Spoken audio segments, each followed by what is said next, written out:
Здравейте, аз съм Пламена от Пламъчето и в това видео ще ви покажа как да си изтеглите на ваше устройство готовия вече дизайн.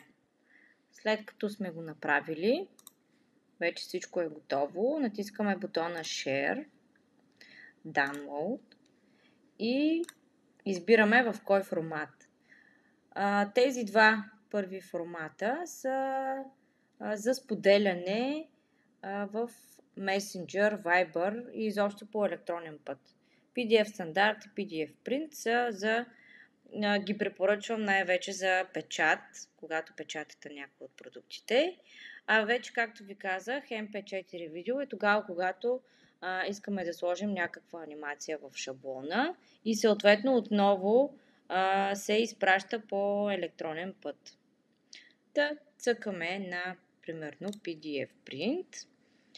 Тук, ако има други страници, ще ви пита кои от страниците иска. Аз по принцип винаги си цъкам тази функция Flatten PDF.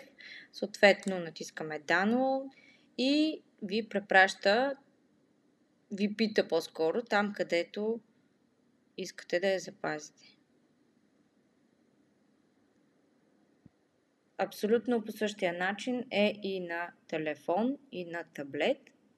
Абсолютно няма разлика. Изчакваме.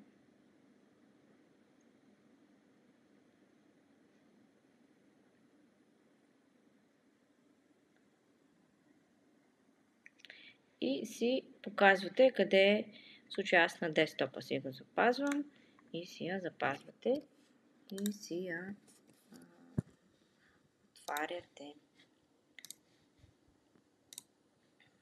Така, да видим къде го е запазил.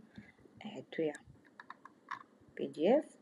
И в следващото видео ще ви покажа също как да принтирате, тъй като си има малко особености в шаблоните. Надявам се, че ви беше полезно.